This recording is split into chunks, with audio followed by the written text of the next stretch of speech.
भारतीय गणतंत्र ने बीते 65 सालों में कई बड़ी चुनौतियों का सामना किया है और तमाम उतार चढ़ावों के बावजूद आज ये दुनिया की सबसे तेजी से विकास करने वाली अर्थव्यवस्थाओं में शुमार है।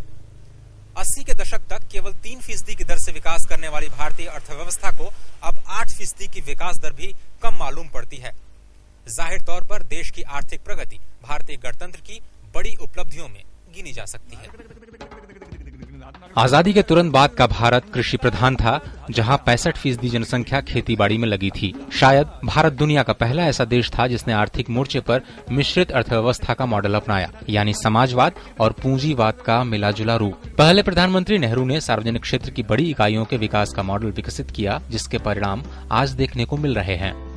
50, 60 और 70 के दशक में विकास दर 3 से 4% के करीब झूलती रही, क्योंकि औद्योगिक विकास के नाम पर भारत अपना पहला कदम बढ़ाने की ओर था। आर्थिक विकास के मोर्चे पर 70 का दशक सबसे खराब रहा, क्योंकि इस बीच खेती की विकास दर में काफी कमी देखी गई। 80 के दशक में लाइसेंस राज में ढील देने के साथ ही आर्थिक सुधारों की नींव पड़ चुकी थी। यही वजह है कि विकास दर में सुधार भी नजर आया। अगर 70 के दशक को छोड़ दें तो देश में विकास दर में साल दर साल उछाल ही देखा गया। इसकी वजह यह रही कि 1950 में देश में औसत बचत दर 10% थी, जो फिलहाल बढ़ते बढ़ते 35% के आसपास पहुंच चुकी है। यानी देश के पास अपनी बचत को निवेश करने का अवसर है, जो रोजगार को बढ़ावा देता है। 1991 देश के आर्थिक इतिहास का सबसे अहम साल है, जब आर्थिक सुधारों की शुरुआत हुई और भारत के विकास की कहानी ने अभूतपूर्व करवट ली। बढ़ते चालू खाते घाटे के बीच भारत को रुपए का अवमूल्यन करना पड़ा, विदेशी निवेश के लिए रास्ते खोले गए और निजी कंपनियों के लिए लाइसेंस राज को खत्म किया गया। इसके बाद खेतीबाड़ी, उद्योग जगत और सेवा क्षेत्र तीनों ही मोर्चों पर विकास एक साथ दिखा। विकास दर 7.5% के औसत स्तर तक पहुंच गई और कारोबार के रास्ते में रुकावटें कम होने से महंगाई दर 13% से घटकर 6% के आसपास आ गई। अब एक नए उभरते भारत ने पूरी दुनिया में अपनी नई पहचान बनाने शुरू कर दी थी। बुनियादी ढांचे के विकास पर सबसे ज्यादा जोर दिया जाने लगा। प्रति व्यक्ति आय में इजाफा होना शुरू हो गया। 1950 और 2005 के बीच जीडीपी 10 गुना तक बढ़ी और प्रति व्यक्ति जीडीपी में 250 गुना का इजाफा देखा गया।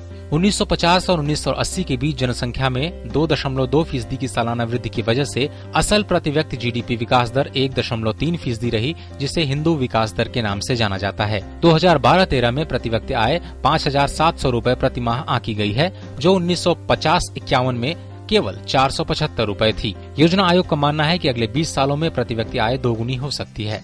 आइए अब आर्थिक मोर्चे पर भारतीय गणतंत्र की कुछ उपलब्धियों पर नजर डालते हैं। आज भारत दुनिया की चौथी सबसे बड़ी अर्थव्यवस्था है और तेजी से विकास कर रही है। भारतीय सड़कों का जाल दुनिया में तीसरे नंबर पर आता है। भारतीय रेल दुनिया का चौथा सबसे बड़ा रेलवे नेटवर्क है। देश खाद्य सुरक्षा के मामले में अपने पैरों पर खड़ा नजर आ रहा है। देश की आधी जनसंख्या की उम्र 25 साल से कम है। भारत के पास वैज्ञानिकों और इंजीनियर्स का दूसरा सबसे बड़ा पूल मौजूद है। भारत में 112 अरबपति हैं, जिनकी पूंजी 500 करोड़ रुपए से भी ज्यादा है। भारतीय ऑटोमोबाइल बाजार 13% से विकास कर रहा है। 1,55,000 पोस्ट ऑफिसों के साथ दुनिया का सबसे बड़ा पोस्टल नेटवर्क भारत में ही है और आधिकारिक तौर पर सोने के रिजर्व को लेकर भारत का दुनिया में 10वां स्थान है। इन तमाम उपलब्धियों के बावजूद विकास के फायदे को सभी तक पहुंचा पाना एक बड़ी चुनौती बना हुआ है। दुनिया में आर्थिक मंदी का असर सीधे भारत को प्रभावित करता है और हाल ही में वैश्विक आर्थिक भूचाल का असर साफ नजर आया।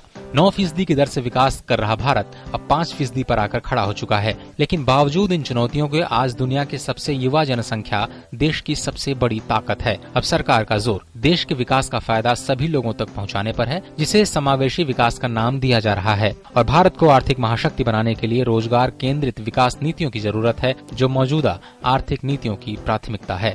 भारतीय गणतंत्र के विकास की अगली चुनौती ये है कि कैसे इस विकास की कहानी को हर आम खास तक पहुंचाया जाए।